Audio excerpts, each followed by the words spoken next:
Серт, хикаят, Елдос Тоқтарбай. Уәде Құдай сөзі, халық мәтелі. Бұлақ. Көктемнің шуақты күндері туысымен біздің көшенің қара сирақтары өңкімен сасық теректің бұтақтарын сындырып, көк шыбықтарын атқып мініп, ауыл іргесіндегі бұлаққа тарттық. Үйдің үлкендері әулие тұма қасиетті бұлақ суын шерде бісміллә деуді ұмытпаңдар деп отыратын. Баламыз ғой, қайсы бір ырым тиымдарды сақтап жатайық. Әулие болса өзіне бізге тек ақшасы керек деп, бұлақ маңындағы ағаштарға байланған түрлі түсті маталар мен бет орамалдарды ақтарып, ішіндегі тиын тебенді жинап алып ауылға қайтатынбыз. Біздің ауылда шипажай бар емес пе? Сондағы демалушылар келіп бұлақтан су ішіп тиын тебен тастап кетеді екен. Бұл әрекет күнде осылай қайталанатын еді. Сондай кезекті күндердің бірінде Жанат досым бұлақ көзіне қарап тұрып шаптырсын кеп. Мән беріп қой дейтін біз бе екенбіз? Ақшаның соңынан жүргенде жан-жаққа қарау деген бола ма? Сол мезетте Жанаттың аяқ қолы тартылып қалса керек, аңырап жылап қоя берді. Арамыздағы естілеу ерлан үлкендер айтып жүретін бісмілләсін жиі қайталап, бірдеңелерді оқып бұлақтың суымен батпағын аяқ қолына жағып уқалай бастап еді, сотқар сабазымның айғайы басылып сіресуі тарқады. Сол кезде менің тұла бойым дірілдеп, жұдырықтай кішкентай жүрегім кеудеме сыймай бақай шағымның ұшына түскен еді. Сонда ғана мен пақыр бұлақтың қасиетін ұққандай болғам. Түс. Бүгін бұлаққа барып келгеннен кейін мұрттай ұшып ұйықтап қалыппын. Түсімде ақ шапанды, ала таяқты ақ бас шал келіп, айналайын, сенің болашағың бар екен. Әрқашан аманатқа адал бол, әңкәрлік таныт деді ғайып болды. Көрген түсімде әжеме өтір нүктесіне дейін баяндадым. Әжем ақ сөйлі, аруақ қонған деп маңдайымнан сүйіп оттық тұтатып аластай бастады. Мен де жақсылыққа жорыдым. Мінез. Мектеп қабырғасында жүрген жылдар, мен ол кезде өте мансап құмар, мақтан сүйгіш болатынмын. Сыныптың старостасы, мектептің жерана жас экологтар үйірмесінің жетекшісі секілді жоғары лауазымды мансаптар атқарам. Яғни қатардағы оқушыдан бір саты биік тұратынымды сезем. Осы биігімнен құламау үшін керісінше қайтадан жоғары, туы биікке өрлей түсу үшін үздік оқуға тырысам. Оның бәрі өршіл мінезіме тән құбылыс. Сынып түгілі күллі мектеп оқушылар мені профессор дейтін. Мұның білмейтіні жоқ, энциклопедия, білмейтіні жер астында деген сықылды сөздерге құлақ етім үйреніп алған. Сондай күндердің бірінде сынып жетекшіміз Қаламқас Нұрболат қызы: сендер енді 7-ші сыныпты тәмамдайсыңдар, 3 ай демалыстан соң 8-ші сынып боласыңдар. Енді сендер туған ауылымыз Аршалының тарихын білулерің керек. Ол үшін 3 ай демалыста текке жатпай, ауыл туралы, бұрынғы колхоз туралы мәліметтер жинаңдар деді. Бәріміз ұстаз тапсырмасына келіскендей басымызды иіп ишара таныттық. Айбар деген сыныптасым бар, менімен бәсекелес, әлде қарсылас па, ол жағы маған түсініксіз. Сол сынып алдында өзіне опай жинамақшы болып: апай, біздің сыныптың старостасы сырымның білмейтіні жоқ қой. Ол біздің сыныптың профессоры. Сырым, өзіңнің көшің жайлы айтшы деп маған қарап бір көзін қысты. Барлық сынып оқушыларының назары маған қарай бұрылған. Өзімнің биігімнен құламай сынып алдында еңсемді түсірмеу үшін өз көшемнің тарихын ақтардым. Біздің көше Аршалы ауылындағы орталық көшенің бірі. Көшенің аты қазақтың тұңғыш космонавты Тоқтар Әубәкіровтің құрметіне берілген дедім. Сыныптастарым менің табан астында жауап бергеніме қуанып ду ол шапалақтады. Сол қошемет құрметке марқайып тұрғанымда Қаламқас апай: Сырымжан, сен қателестің, ол көше Тоқтар Әубәкіровтің емес, Жұмаділ Әубәкіровтің атына берілген дегені сол еді. Мен де сынып алдында еңсемді түсіргім келмей: апай, Жұмаділ деген кім? Жұмаділ дегенді бұрындары естіген емеспін, бәлкім Тоқтар Әубәкіров шығар деп қоймадым. Менің жеңілгенімді пайдаланып Айбар іле-шала: сырмау, сенген қойым сен болсаң деп мені тағы сөзбен түйреп өтті. Сыныптағылар тегіс қарқылдап берсін. Сол күлкі мені жер қылды. Бетім қызарып, айыпты болған баладай басым салбырап, жүрегім тулап тұр. Сонда апайым: Жұмаділ Әубәкіров біздің даңқты жерлесіміз. Ол кешегі 1941-1945 жылдары Ұлы Отан соғысында ерлікпен қаза тапқан әскери капитан деп, біздің өз ауылымыз туралы әлі ештеңе білмейтінімізге қатты налыды.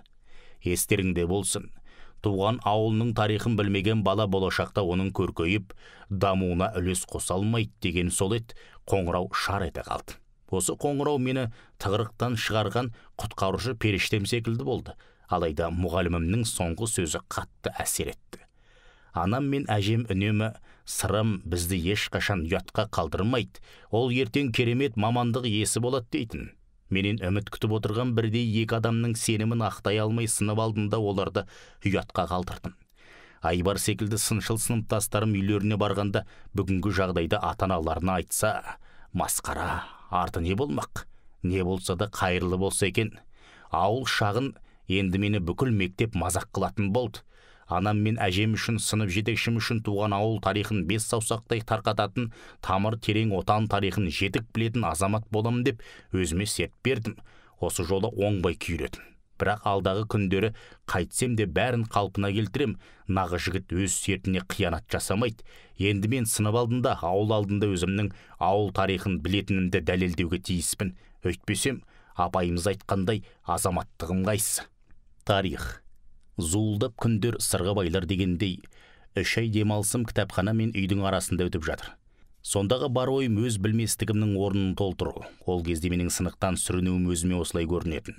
Бәлкім бұл 7-8 сынып оқушысына тән қасиет шығар, кім біліпті дейсің. Зейнеш әжем үй шаруасындағы әйел болғанымен оқыған көзі ашық біраз нәрседен хабары бар. Әжеме өзімнің білмегенімді айтып жөн сұрадым. Әже, мен өткенде ауылымыз Аршалының тарихын білмей қалдым. Енді жаңа оқу жылында мұғалім бізден сұрайым деген көмектесіңізші.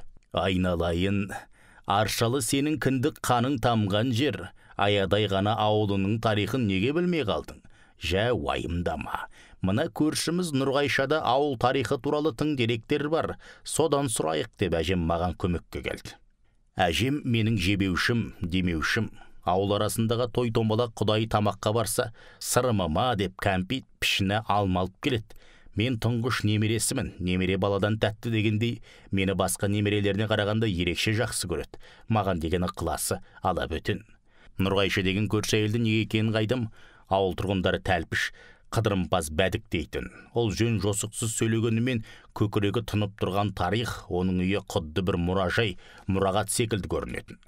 Абажадай бөлмелеріндегі ілулі тұрған портреттер мен ескі сағаттар бәрі қыздың жиған жүгіндей көздің шауын алады. Әсіресе қабырғада ілулі тұрған картиналар менің жүрегіме үлкен сүйіспеншілік сезімін ұялатты. Кітап жинауды, кітап оқуды сол кісіден үйрендім. Нұрғайша тәтенің үйінен шыққым келмейтін. Ол үйге барған сайын бойымда ерекше бір тылсым күш пайда болады. Оның қандай құдірет екенін білмедім. Нұрғайша тәте өзінің жинастырған барлық құжаттарын алдыма жайып салды. Айтуынша, оқиым, ізденем деген адамға оның берер пайдасы өте көп. Жұрт қанша жерден Нұрғайша тәтені тәлпіш десе де, мен үшін ол кісі біздің ауылдағы нағыз зиялы адам. Сенесіз бе, сол Нұрғайша тәтеміз жауынгер Жұмаділ Әубәкіровтің туған немере келін екен. Маған берген құжаттар сол кісіге тиесіл көрінеді.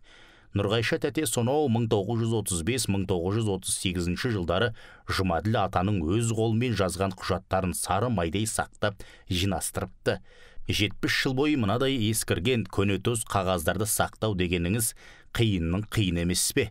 Тарихи құжаттарға ықтиярлықпен қарап, оларды асқан жауапкершілікпен сақтап, өзінің қайнатасының аруағына құрмет таныту кез келген келіннің қолынан келетін іс емес.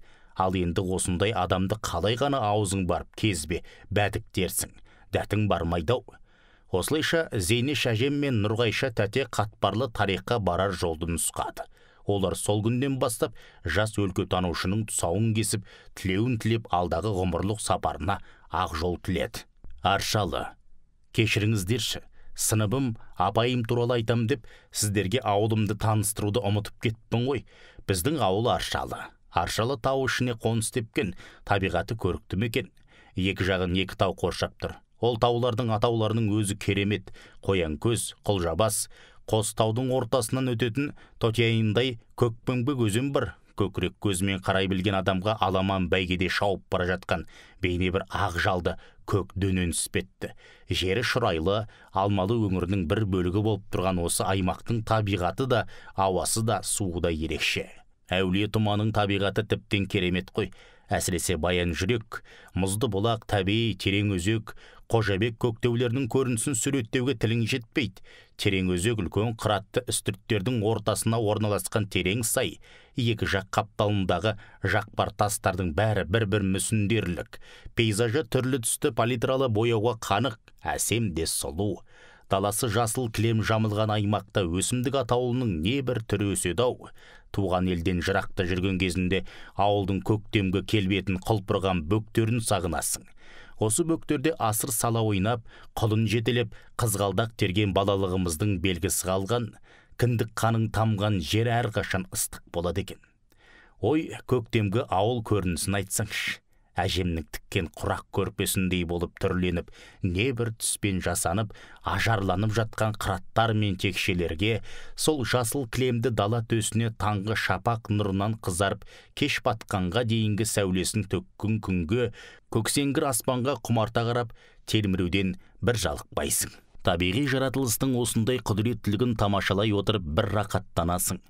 Көктегі күнге, жердегі гүлге мейірімің бір қанбай жүргені, күрең қызыл тобылғысы мен шұғынығының иісін айтсаңшы. Біздің ауылда соңғы қоңырау салтанатын шұғыны гүлінсіз елестету мүмкін емес еді. Ауыл таңы, ауылдың ақ таңын қорадағы мал мен қаз үйректің шуылымен қарсы алудың өзі бір ғанибет. Таң нұрмен таласып, малды өріске айдап, ауданы тазартып, құдықтың суымен самауыр қайнатып, бау-бақша арасындағы жаздық бастырманың астында терлеп тепшіп шай ішуде қаладағы адамдар үшін бұйырмас бақыт қой. Жазға ауыл тірлігі, шіркін-ай, ошақ маңында сүт пісіріп, әрімшік пен құрт қайнатып отырған жеңгеміз, есік алдында қой мен ешкінің жүнін түтіп отырған әжеміз, қысқы отын су қамымен жүрген көкеміздің тірлігі, улап-шулап жүрген балалар дауысы, бәрі-бәрі қызық. Осындай Құдайдың ықыласы мен мейірімі төгілген ауылдың тарихын білмей, ауасын жұтып, қасиетті жерін басып жүргеніме кейде ұялып, өз-өзімнен жері болатыным бар. Қасиетті Аршалым, мен сенің тамыры терең тарихыңды жатқа білетін болам. Сен тек менің ауылымсың. Мен сенің ұланыңмын. Мен деп жүрегімдегі менімнің қоламтасы қоздап. Жаңа оқу жылы жақындаған сайын туған ауылыма деген сүйіспеншілігім арта түседі-ау. Оқу. Көптен күткен олы күн келді. Мен енді 8-ші сынып оқушысымын. Басқа балалар каникул бітпесе екен десе, мен оқу жылы тезірек басталса екен деп асыға күтумен жүрдім. Ұстазым мен сыныптастарымның алдындағы кезекті сынаққа 3 ай бойы сақадай сайланып келгем. 3 айға демалысым текке өтпеді. Осы мезеттің менің үлкен ғылым жолына қадам басқан алғашқы баспалдағым екен, ол кезде қайдан білейін әрине. 3 ай күндіз ойыннан түнді ұйқыдан айырылып, ауыл тарихын зерттедім. Шыныңызды айтыңызшы, сізде бір нәрсені біліп алсаңыз, соны көпке тезірек жеткізіп, жұрт алдында дәлелдеуге, құрмет, қошемет күтуге асығасыз ғой. Сол секілді мен де бұл сәтті тағатсыздана күттім. Жаңа оқу жылы, бойымызда, ойымызда өскен сыныптастарымның бәрі жаңа туған сәбидей нұрланып, қыр гүліндей құлпырып кетіпті. Әдетте 1 қыркүйек күні мектеп алдында салтанатты лездеме өтеді. Лездемеден соң әрбір сыныпта алғашқы сынып сағаты басталады. Біздегі алғашқы сынып сағаты Аршалы ауылының тарихына арналды. Апай бәрімізді түгендеп болғаннан кейін өзінің жазғы демалысқа берген тапсырмасын сұрай бастады. Айбардың көкірегіне нан пісе, мені нұсқамай тұрғанында өзім бастайын деп қолымды көтердім. Апайым, сырым бастасын дегеннен кейін. Біздің Аршалының тарихы сонау 1848 жылдан басталады. Ауылымыздың шипалы суы туралы деректер саяхатшы ғалым Семенов Тяньшанскийдің жол жазбаларынан да кездеседі екен. Негізден Аршалы тарихы Қопалының тарихымен тамырлас. Қопалының іргетасы 1847 жылы қаланған. Қопалы Верныйға дейінгі үлкен бекініс. Верный 1854 жылы салынған. Қопалы кезінде үйез орталығы, ал кейіннен 1997 жылға дейін аудан орталығы болған кент.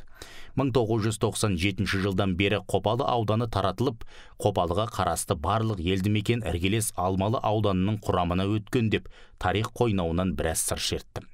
Сыныптастарымның бәрі мәз, ұстазында расы. Еңсем көтеріліп, сыныптастарымның сенімінен шыққаныма өзім де қуанып қалдым. Апайым сабақ соңынан менің қала тұруымды өтінген. Сырым, сен 3 ай демалысыңды тиімді пайдаланыпсың. Тынбай ізденетін қасиетіңе сүйсінем. Енді екеуміз бірігіп, өлке тану бағыты аясында ғылыми зерттеу жұмысын жасаймыз. Тақырыбы Аршалы ауылының тарихы. Желтоқсан айына қарай аудандық кіші ғылым академиясының зерде конференциясына қатысасың. Ертең ауыл тарихына қатысты жинаған құжаттарыңды бір ретке келтіріп жүйелейік, жарай ма деді. Шынымды айтсам, мұндай ұсынысты күткен емеспін. Ғылыми зерттеу жұмысын жазу туралы мүлде ойламаппын. Тосын ұсыныс болды. Саған сенем деген сөзі жүрегіме ұялап алды. Ендігі қадам ауыл тарихы жайлы зерттеу жұмысын жазу, ұстаз сенімін ақтау. Ғылым. Ертесіне апайыма бардым. Ол кісі жұмысымыздың жоспарын дайындап келген екен. Жоспарды беріп жұмыстың жалпы мазмұны туралы. Сырым, ғылым жолы бұралаң, ғылым жолы қиын жол, жанкештілік керек, ізденіс керек. Сен соған дайынсың ба деді. Әрине, мен бәріне дайынмын. Ендеше дұрыстап тыңда. Менің дарынды шәкірттерімнің бірі Қайрат Адамбосынов еді. Қайрат ойламаған жерден қанаты қайрылған қырандай күйге ұшты. Білімге деген ынтасы зор еді. Ғылым ордасына келген кезінен ақ қанат жайып, тамырын тереңге таратты. Білім академиясында ол үнемі жетілді өсу үстінде болды. Ғылыми қызметкер, аға ғылыми қызметкер лауазымдарын ойдағыдай атқарды. Өзінің негізгі ғылыми міндеттеріне байланысты тарих пәнінің орта мектепке арналған мемлекеттік білім стандарттарын, жаңа бағдарламалар мен оқулықтарын, оқу әдістемелік кешендерін жасауға белсене қатысты. Санаулы ғұмырының әр күнін қатпарлы тарих саласына арнап, құлазыған қазақ даласының тағылымды эпопеясы жайлы жазба деректерін жинап, ғасырлар қойнауындағы тылсым сырды егжей-тегжейлі зерттеп, бүгінгі ұрпаққа жеткізіп, ғылым саласына өзінің есімін жазып, шежіре тарихымызға өзінің өшпес қолтаңбасын қалдырып, құйрықты жұлдыздай жарғын молынан шаша маңдайымызға сыймай кетті деген сөзін естігенде, көңілім толқып, жанарымнан ыстық жас ыршып түсті. Сен Қайраттың жолын жалғастырасың. Ауылдасыңның әрі көршіңнің аяқталмай қалған жұмысын жалғастыру сенің перзенттік міндетің деп мойныма үлкен аманат жүгін арқалатты. Шын мәнінде Қайрат аға менің көршім еді. Ол кісі біз қазір оқып жүрген Қазақстан тарихы оқулығы авторларының бірі, менің ауылдасым, менің мақтанышым. Алғашқы зерттеу жұмысым 10 бөлімнен тұрды. Білімнен шырақ жаққандар, Аршалының ардақтылары секілді 2 бөлімге ауылымнан шыққан ақын жазушылар мен ғылым қайраткерлері туралы жазылды. Сырым, желтоқсанға дейін дайын бол деді, апайым сабағына кіріп кетті. Мен аманат жүгін арқалап үйге қарай әр басқан қадамымды санап бара жатырмын. Әр қадамым ертеңгі болашағым. Сезім. Жаңа оқу жылы басталғаннан ерекше бір күйге бөлендім. Әлгі үлкендер үнем айтатын бала махаббат деген сезім пайда болған сияқты. Сөйтсем ғашықтық сезімім дабыл қаға бастапты. Демек 8-ші сыныпқа келгенде махаббат бағдаршамының жасыл түсі жанды. Сыныбымдағы татар қызын ұнатып қалыппын. Ол сондай сүйкімді сұлу еді. Оған деген сезімім күннен күнге артып, жүрегімнен жыр шумақтар төгіле бастады. Қайтпек керек. Не істемекпін? Алғашқы махаббаттың есік қаққан не деген қызық еді. Әрине, бұл кез өтпелі кезең, ауыспалы шақ, құбылмалы уақыт, бірақ есімізді тез жидық. Ол мезетте алдағы үлкен өмірімізге үлкен мақсат қойғанбыз. Мен сертіме қиянат жасай алмайым. Сезім ешқайда қашпас. Ауыл тарихын білу керек. Бабаларымызды түгендеуім керек деп әлі қауыз жара қоймаған алғашқы балаң сезіміме үзілді-кесілді нүкте қоюыма тура келді. Ізденіс. Қыркүйектің бел ортасы. Желтоқсан дегеніңіз иек астында тұр. Уақыт шіркін сынаптай сырғиды. Әжем мен Нұрғайша тәтемді ертіп алып, ауылдық кітапханаға бардық. Кітапханашы Хадиша апай бізді әдеттегідей құшақ жая қарсы алды. Әжем мен көрші тәтем мән жайды тегіс айтқан соң кітапханашы сырмалы жаздай кітапханада жүрді. Әрі кітапты байыбына барып мұқият қарап оқитын. Қазір мен өлкө тарихына қатысты кітаптарды алып келейін деп кітап сөрелерінен бізге керекті кітаптарды тауып бердім. Кітаптарды үйге жаздырып алып, анам Гүлжанар екеуміз бірге оқыдық. Кешқұрым шай үстінде әжем бұрын соңды естімеген қызық әңгіменің ұшын шығарды. Мына Нұрғайша тәтеңмен 30 жылдан астам көршімін. Бұл Жұмаділ батырдың немере келіні. Мына іргедегі Қызылжар деген ауыл бұрын 11-ші бөлімше деп аталатын. Осы бөлімшеде Әубәкір деген ақсақал болған. Оның 4 баласы бар еді. 4 баласының 2-еуі соғысқа кетіп отан қорғау жолында шейіт болды. Сол 2 ұлдың бірі Жұмаділ. Оның артында жалғыз қызы қалды. Осы ауылда тұрып курортта дәрігер болған. Қазір Алматының маңында тұрады. Өте тағдыры қиын әйел. Бізбенен замандас деді, көзіне жас алды. аты Рена. Өзінің әкесін көрмеген, әкесі соғысқа кеткенде ол іште қалған. Тағдыр оның маңдайынан сипай қойған жоқ, ол да сен сияқты нағашыларының қолында өсті. Жұмаділді ауыл тұрмақ Ренаның өзі де біле бермейді. Асыл ер ұмыт қалды деп, Жұмаділ батырдың жалғызы туралы айтып жаңадан ой тастады. Түнімен дөңбекшіп төсегімде жата алмадым. Батыр жауынгердің қызы Ренаны көзбен көріп тілдескім, әкесін естеліктермен тірілткім келді.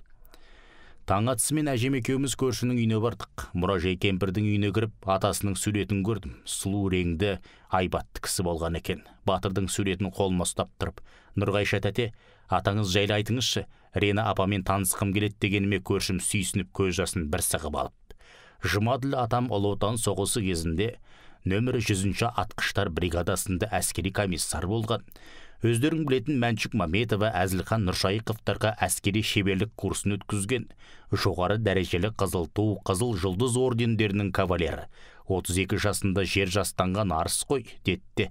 Бізге шай құюға кірісіп, әңгіме ауаның басқарына қабырды. Бәлкім шерменде жүрегі ауырған болар, мен де қазбалап сұрамадым. Үйге келген соң көршім жинастырған құжаттарды ақтарып қарай бастадым. Жұмаділ өте сауатты болған екен. Ол Ташкентте, Ашхабадта білім алыпты. Орыс, латын тілдерін жетік меңгерген. Жазған хаттары, құжаттары бәрі орысша, латынша жазылыпты. Соғысқа дейін Алматыдағы өрт сөндіру басқармасында басшылық қызметте болыпты. Оқып алып таң қалдым. Ол кезде ілуде біреу болмаса, қазақтың қара домалақ баласының билік басына келуі екі талай еді. Әмбе тарихтан білуімше, ол кезде қазақтың оқығандарын нақақтан нақақ ит жеккен айдап, түрмеге тоғытқан емес пе? Менің ғылыми ізденіс жолым осылай басталды. Есіл ер. Ауылым мақтанышым, ауыз толтырып айтар мерейім де, махаббатым да, мархабатым да Аршалы. Аршалының даңқты ұлы Жұмаділді туған ауылы ұмытқан екен. Жұмаділ 1911-1943 жылдары өмір сүрген тарихи тұлға. Отан үшін от кешкен батырдың жұлдызды ғұмыры өте қатты қызықтырды. Жасындай жарқ етіп өте шыққан ғұмыр иесінің отбасы туралы білгін келген көршім айтқанымда. Жұмаділ Күлән деген қызбен шаңырақ көтерген. 1940 жылдың 3 қыркүйегінде Роза есімді қыздары дүниеге келді. Бірақ қыздарына көз тиіп шетінеп кеткен. 1941 жылы 23 шілдеде соғыс басталғаннан кейін Алматыда қызметте жүрген Жұмаділ әйелін ауылға жібереді. Рена ол кезде іште. 1941 жылдың 1 қыркүйегінде дүние есігін ашыпты. Әкесі соғысқа кетіп бара жатып, Күлән босансаң сәбидің есімін ұл болса да қыз болса да Орал деп қойыңдар. Мен елге аман есен оралайын деген екен, деп батырдың келіні өткен күндер жайлы асықпай айтып жатты. Бір күні Майданнан ауылға хат келіпті. Күлән, менің қанды көйлек досымның 18-ге енді толатын қызын неміс басқыншылары қинап өлтірген еді. Мен оған сенің қызың өлген жоқ, сенің қызың тірі, менің қызым сенің қызың, мен өз сәбиіме сенің қызыңның есімін қоям деп сөз бергем. Баланы Рена Орал деп атаңдар деп өтініш жазған екен. Содан бері ол Рена Орал атанып кетті. Амал нешік Рена әкесін көре алмады. Әкесі 1943 жылы 6 қаңтарда Великий Луки түбінде елімізді жаудан қорғау жолында ерлікпен қаза тауыпты қарағым деп өксіп алды. Жұмаділді ұрпағымен қайта қауыштыру сенің парызың. Себебі сен Батыр атындағы көшенің тұрғынысың. Енді Батырды насихаттау ісі саған аманат. Саған сенем жарығым деп Батырдың келіні менің мойныма үлкен аманат жүгін артып жіберді. Аманат деген аса жауапты іс. Қиянат жасамау керек. Батыр аруағының разылығы үшін іздестіріп, елге таныстыру ісін үлкен сеніммен, асқақ арманмен, айқын мақсатпен құлшына қолға алдым. Сапар. 1-90 біткеннен кейін 10 күндік демалысты сәтті пайдалану үшін мен әжем көршім үшеуміз Алматы қаласына бет алдық. Яғни Ренаны іздеу сапары. Такси дегенге ақшасын төлесең болды, құстай ұшып діттеген жеріңізге алып барады. 3-4 сағаттың айналасында Батырдың артында қалған жалғыз тұяғы Асылдың сынығы Рена апайдың қара шаңырағына келдік. Үлкендер табысты, мен таныстым. Арқа-жарқа мәре-сәре болып ас ішіп ұзақ шүйіркелестік. Ауыл жайлы өткен күндер жайлы әңгімеден соң немере келіні Ренатай, мынау Сырым деген бала Аршалдағы мектептің 8 сынып оқушысы. Мына отырған Зейнештің қызының баласы. Бала күннен осының қолында өскен. Жиені ғой, бірақ қазақшалап немерем дейді. Әкесіз өскен, анасы Гүлжанар ауылдағы шаруа қожалықтарының бірінде есепші. Сенің әкеңді зерттегісі келеді, сол мақсатпен арнайы келдік деді. Рена апа көзіне жас алып, маңдайымнан сүйіп тұрып, бүгін әкем тіріліп келгендей болды ғой құлыным деді. Мектепте мұғалімі ауыл тарихын зерттейсің, желтоқсан айында аудандық үлкен жиында жазғаныңды қорғайсың депті деп. Сөзге әжем араласты. Бұл жақсы жаңалық екен. Жастар ауыл тарихын білмесе, зерттемесе 80-ге келген бізде не қайыр деді Рена апайдың жолдасы Бағдат ата. Аршалы мектебінде Қаламқас Нұрболат қызы Байқонысова деген орыс тілі мен әдебиеті пәнінің мұғалімі бар. Мына сырымның сынып жетекшісі. Өте білімді, сауатты, ғылыми көзқарасы ерекше педагог. Көрші ауыл Ақжардың қызы біздің ауылға келін болып түскен. Қазір мектептегі дарын үйірмесіне жетекшілік жасайды. Сол мұғалімнің қолға алған игі бастамасы деп Нұрғайша тәте сынып жетекшіміз туралы кеңірек мәлімет берді. Өте жақсы бастама екен деді. Ерлі зайыптылардың екеуі де қуаныштарын жасыра алмай. Бұл күн өте керемет, әсерлі өтті. Естен кетпес оқиға болып, жадымда мәңгілік сақталар. Мұң. Реда апа бізді құдалары келгендей күтті. Қой сойғызды, бас тартылып бата берілді. Салт дәстүр бойынша жөн жоралғылар жасалып жатты. Осы кезде мен үлкендерден Рена апамен келесі бөлмеге кіріп, оңаша сөйлесуге рұқсат сұрадым. Бұл бөлме Бағдат атаңның бөлмесі. Бағдат атаң кезінде инженер-механик болған. Физика және математика техника саласының маманы. Мына кітаптар соныкі, әлі күнге дейін кітап оқып, конструктор құрастырып, жобалар сызып, есеп шығарып тұрады деп, күйеуінің жұмыс бөлмесі туралы айтып жатқанда, төрде ілулі тұрған Жұмаділ атаның портретіне көзім түсті. Күйеу баласы әйелінің әкесін көрмесе де қатты сыйлайды екен. Мен осы уақытқа дейін біраз күйеу бала жездені көрдім.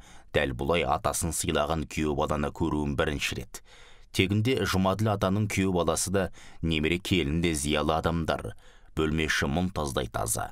Қаз-қатар тізілген кітап сөрелері. Жұмыс үстелінде сызғыш, циркуль, есептеуіш секілді құралдар жатыр.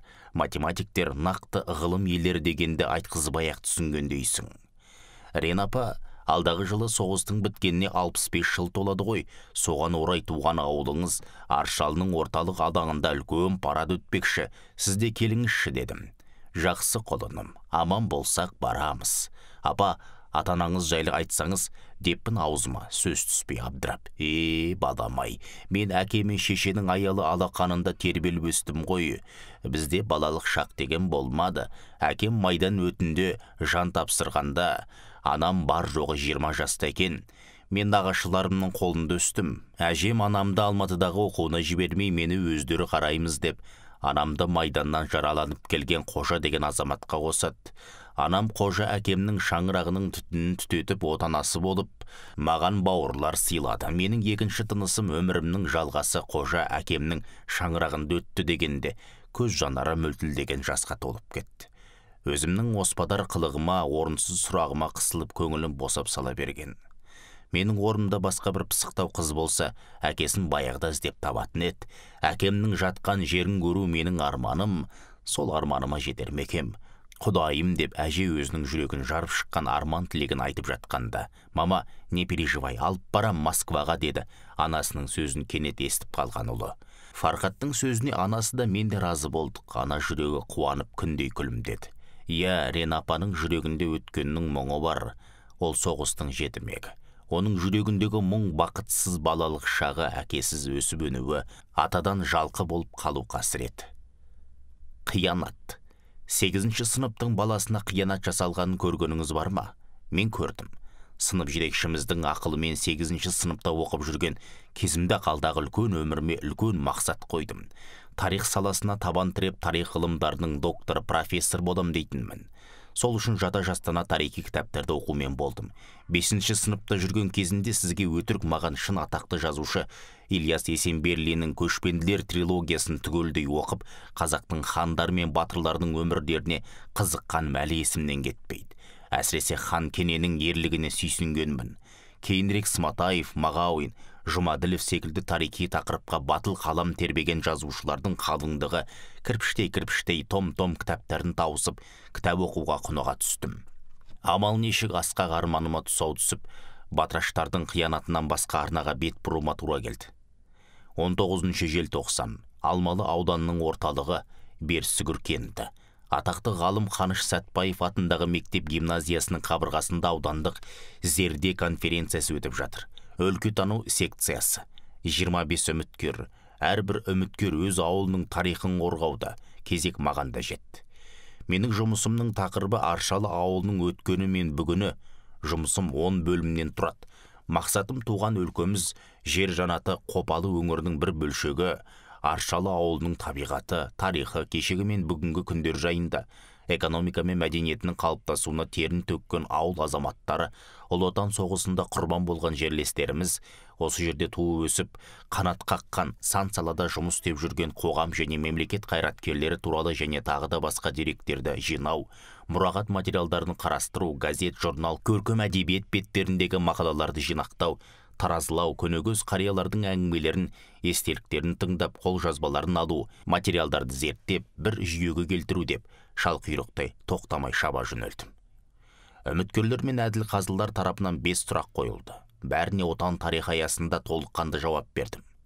Бәрі қол соғып қошемет көрсетті. Іштегі менім жеңімпаз боларыма сеніп, қуанышты жауап күтіп отыр едім. Қуанышым көпке ұзай қоймады. Апайым екеумізді тапал бойлы бидай өңді кісі жеке шақырып алып: "Сіздердің жұмыстарыңыз өте жақсы. Шәкіртіңіз жалындап тұр екен. Облысқа өту үшін 15 000 теңге берсеңіз, бірінші орын сіздердікі" деген құлағым шалғанда, көзім қарауытып, басым айналып, құлағым тас бітіп, жүрегім аузыма тығылып, меңзең боп, кербаланың шөліне қақталғандай жұтынып безерінде қалдым. Ұстазым Қаламқас Нұрболатқызы өте әділ, ақ сөйлеп, жақынына жақпайтын ағадал жан ол кісі. "Кешіріңіз, баланың көзінше ақша сұрап, өзіңіздің педагогтік этикаңызға нұқсан, арыңызға дақ түсірдіңіз. Мені қойыңызшы, етім үйреніп қалған, мына баладан ұялсаңыз етті. Сатып алған жүлденің көк тиындық құны жоқ. Әділқазы деген заттарыңыздың абыройын түсіріп, шәкіртімнің жүрегіне жара салдыңыз-ау. Жүр кеттік Сырымжан" деп апайым мені қолымнан ұстап сыртқа шыға жөнелдік. Апайым әріптесінің бейәдеп қылығы үшін қызарып маған: "Сырымжан, өмір болғасын жеңіс пен жеңіліс, жақсылық пен жамандық қатар жүру заңдылық. Адам баласы ала-құла әртүрлі болады. Осы бастан оны да көріп, біле бергенің де артық болмас. Еңсеңді түсірмей тік ұста. Сенің абыройың таза. Аққа Құдай шақ" деп мені жұбатып жатыр. Осыдан кейін ең қадірлі білім саласы да көк ақшаның құлына айналып, қадір қасиетін түсіріп алғанын, аудандық мүшайра оқулар мен олимпиада, ақбота, кенгуру, русский медвежонок секілді интеллектуалдық байқаулардың жүлделерінің де сатылу екендігіне көзім жетіп, көңілім құласты. Біз отбасында 3 адамбыз: әжем, анам және мен. Әжем зейнеткер, анам есепші, мен оқушы. Қоң торлау дегенге де келмейтін тұрмысымыз мәз емес. Ала сиырымыз машаның арқасында аузымыз аққа жарып, анамыздың азғантай тиын тебеніне киініп, әжемнің зейнетақысына азық түлік аламыз. Үйде ер азамат болмаған соң ер адамның жұмысын әжем мен анам істейтін. Мектепте күнде осы сықылды байқауларға ақша жинайды. Бір күн алып бара алсам, бір күні апара алмайым. Сондай күндер көшеден бос шөлмек жинап, қаладан келетін бөтелке алғыш машинаны асыға күтем.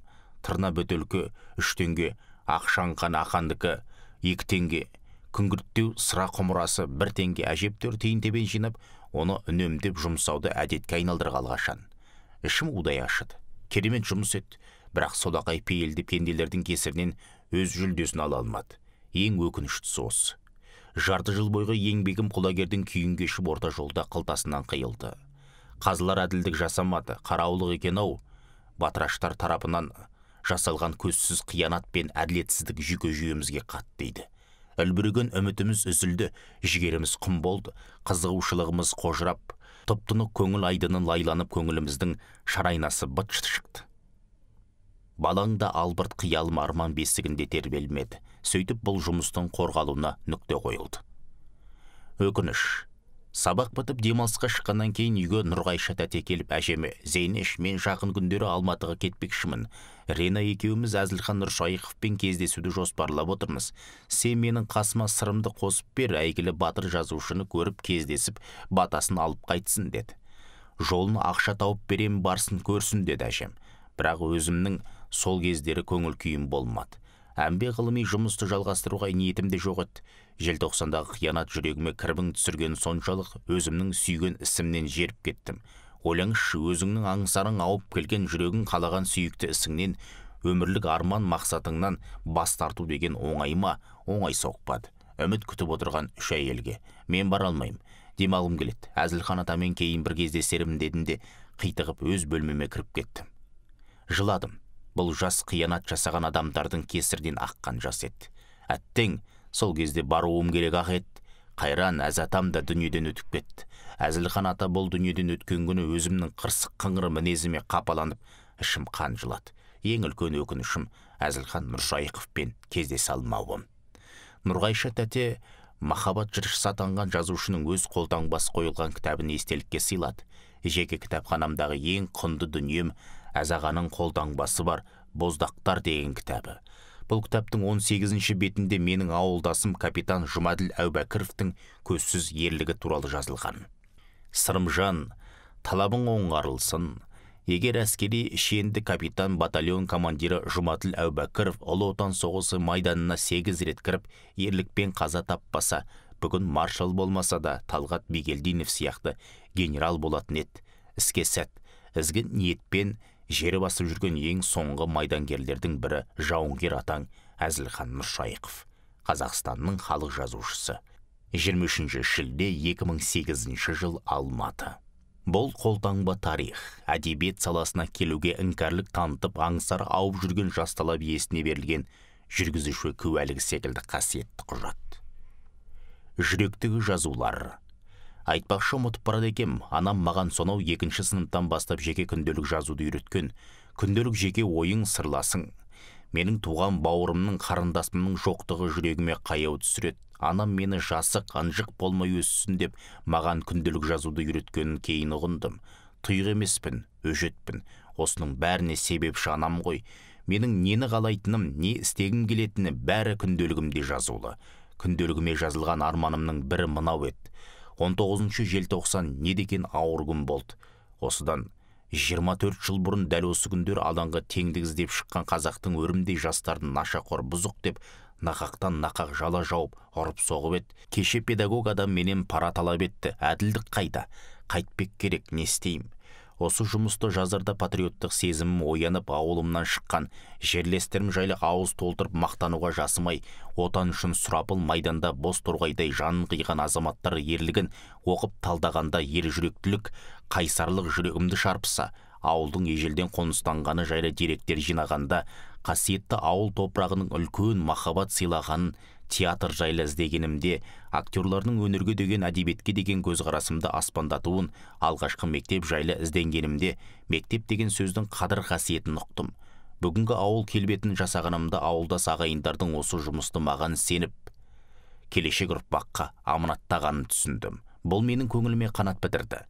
Ана тіліміздің ауылда дамып қалада өркендеуіне сөзсіз сенем. Жұмысты қорытындылай келе ауыл жастарын қатарлас құрбыларымды отанды сүюге, ауыл, ел тарихын білуге, ана тілді құрметтеуге шақырам. Менің кішкентай жұмысымның өлкетану саласына өзіндік бір үлесін қосып, замандастарымның көзқарастарын, дүние танымын кеңейтіп пайдаға жарар анық. Ендігі арманым осы жұмысымды кітап етіп шығару. Туған жерге деген патриоттық сезімім жетім көңілді ұйқысынан оятты. Намысым шоқтай қоздап тұр. 20 ақпан 2010 жыл. Мен ұйықтап жатқанда анам төсегімнің басында тұрған күнделігімді алып осы арманымды оқып қойыпты. Сөйтіп ақшасын жинап Қопалыға барып кітап етіп шығарып әкелді. Ана жүрегі керемет. Баласының ой арманын, мақсат тілегін орындау үшін бәріне дайын ғой. Аналарымыз аман болсыншы. Бауырмалдық.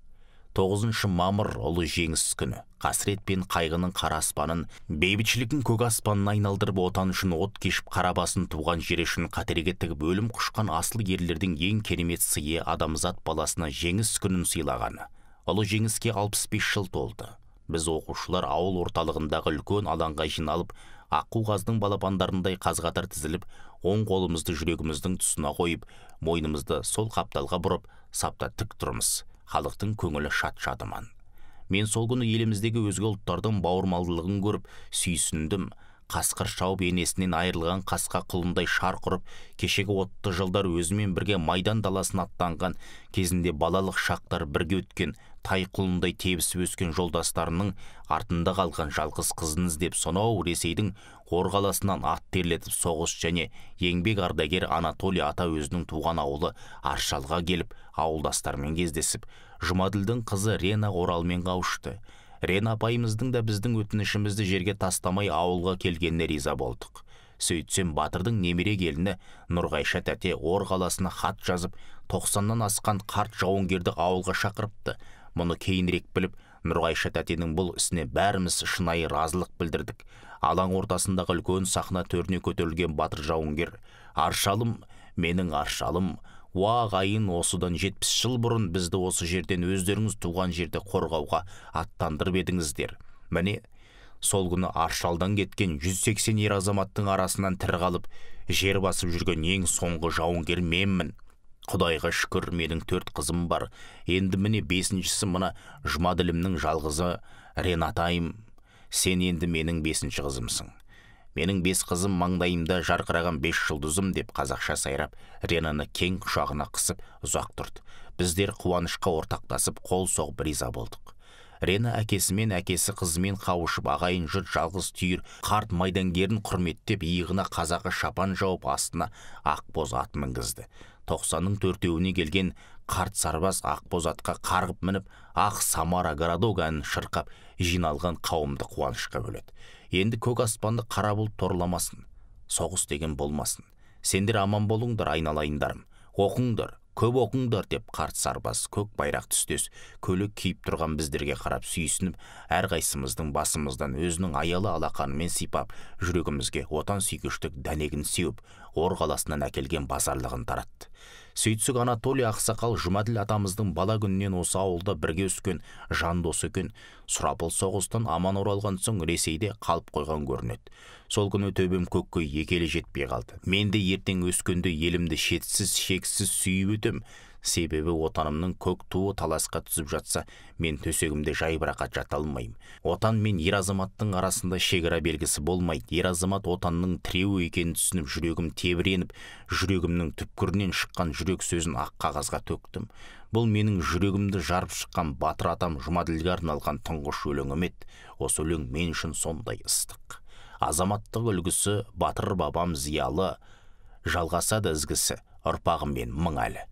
Қол бастаған сардарым жазып қанмен тарихты, шежіре боп арманың ғасырларға дарыпты. Жігер күшін халқым деп соққан жүрек сол үшін сақта берлік салтын бек, ұрпағы жалғар өрісін. Барометрім. Сауатымды ашып көкірек шөлімді басқан мекеме мектеп. 11 жыл бойы білім алған оқу ордам Аршалы ауылындағы әрі мәдени ошақ. Бұл мектептен көптеген белгілі адамдар шыққан. Мектеп Барлыбек Сырттанұлының есімімен аталады. Барлыбек қазақтың тұңғыш конституциясын жазған реформатор, демократ. Сол себепті біздің ешқашан жаман болуға хақымыз жоқ, әрдайым алда, көш басында болуымыз шарт. Мені гуманитарлық салаға жетектеп әкелген ұстазым Қаламқас Нұрболатқызы. Қазір күні түні апайыма алғысымды айтам. Мен әдебиеттің адам екенмін. Арманымның, болашағымның кемесінен адаспаппын. Ұстаз психолог. Ұстазым барометрім. Балапан болып алдына барғанымда қыран қылып, қанатымны қатайтып, көксеңгір биікке түлетіп өз қолмен ұшырды. Жарқын болашағыма сеніп, ақ батасын риясыз көңілінен білдірді. Сіз менің өмірімнен ойып тұрып орын алар аса қадірлі жанның бірісіз. Жас жүрегім лебізін жиі білдіреді. Жақсылығыңызды ешқашан есімнен шығармай, мендігі бар арманым шәкірттік міндетімді адал атқару. Рахмет сізге, ұстаз. Сенім. Нұрғайша тәтенің 75-ке келген туған күнін атап өттік. Алматыдан Рена апа да келді. Сол күні ол кісі ағынан жарыла ақтарылып бір сөйледі дейсіз. Менің әкемнің сүйегі жырақта жатыр, туған елінің бір уыс топырағы бұйырмады. Қатал тағдырай гүлді өсірмей ерте жолдың ау, неткен кем дүние. Өмір дегеніңіз бірде гүл, бірде шөл екен. Әкемді іздеу, әкемді тірілту, Жұмаділді бүгінгі ұрпаққа насихаттау, ел жадында қалдыру ісі осы Аршалы ауылынан басталған. Олай дейтінім келінім Нұрғайша Мақатай қызы әкеме қатысты барлық құжаттарды ұзақ уақыт жинастырып жүрді. Нұрғайша архив мұрағат құжаттарын ықтиярлықпен, асқан жауапкершілікпен жинайтын жан. Әрбір деректі байыбына барып зерделейді. Оның үйінде архивтік құжаттар өте көп. Міне сол келінім мені Сырым Нүсіп есімді жас жігітпен таныстырды. Сырым осы ауылдағы мектептің оқушысы, ол 2007 жылдан бері сынып жетекшісі Қаламқас Нұрболат қызы екеуі бірігіп ғылыми зерттеу жұмысын жүргізіп жүр.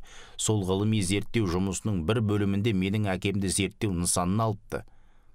Әкем туралы барлық мәліметтерді келінім беріпті. Сырыммен 2008 жылы таныстық. Сол жылы Сырым республикалық мөлдір бұлақ журналы ұйымдастырған ауылымның мәртебелі азамат атты республикалық байқауға капитан Әубәкіров менің жерлесім атты эссесін жолдап бас жүлде алды. Әлгі конкурстың марапаттау рәсімі Алматы қаласындағы аталмыш журналдың редакциясында өткен. Марапаттау рәсіміне үлкен ұлым Талғат екеуміз де қатыстық. Осы жылы 8 мамырда Сырым Алмалы ауданының орталығы Берсүгір кентінде өткен аудандық Бауыржан Момышұлы оқуларына қатысып жүлделі 2-ші орынды иеленді. Сол байқауда Сырым әкем Жұмаділдің рөлін сомдады. Байқауға біздің әулеттің атынан келініміз Нұрғайша қатысты. Сырым кішкентайынан елгезек, оқуды үздік, барлық сабаққа қабілеті жоғары. Нұрғайша екеуі осы ауылдағы менің әкемнің атына берілген көшедегі нөмірі 14-16 үйде тұрады. Сол көшеде тұрғандықтан Жұмаділ Әубәкіров есімін ұрпақ жадында қалдыру үшін еңбек етіп жүр. Рахмет сендерге, Алла тағаланың нұры жаусын деп ақ батасын берді. Нұрғайша тәтенің құлағына алтын сырға тағып бетінен сүйді. Маған тай мінгізіп маңдайымнан сүйіп, көп жаса, өркөнің өссін әкем деді. Сенімдерінен шығуым керек. Серт, менің жаным әдебиет. Ұстанымым Ахмет Байтұрсынның сөзі. Ел бүгіншіл, менікі ертең үшін. Ұраным алаш, ғылыми бағытым 20 ғасыр. Салам тарих, қызығушылығым ұлттық журналистика. Әуестігім кітап жинау, сүйіктісім кітап оқу. Білім теңіз, сол теңізді жүзгің келсе, өз кемеңнің ұзақта, соқтықпалы соқпақты жолға жүре алатынына көзіңді жеткіз. Қарсы соққан дауылдар мен толқындардан адаспай бет алған бағытыңнан жаңылмай өте білсең, білімнің шырқау биігіне көтерілгенің, ие жаратқан ием, ниетіме жеткізе көр. Ие аруақ желеп жебеп жүр. Қазақ тарихы үшін шам қылғым келеді, жүрек майын. Тарихтан өзіне лайық бағасын ала алмай тасыда қалған ерлер қаншама. Әрқайсысын тірілту керек, ұрпағымен қайта қауыштыру керек. Тек Жұмаділ Әубәкіров қана емес, Аршалдан соғысқа көптеген ерлер кеткен еді. Жас өркен соларға жоқтаушы болу керек. Замандастарымен бірге осы іске білек сыбана кірісуім шарт. Серт бердім. Иә, сәт.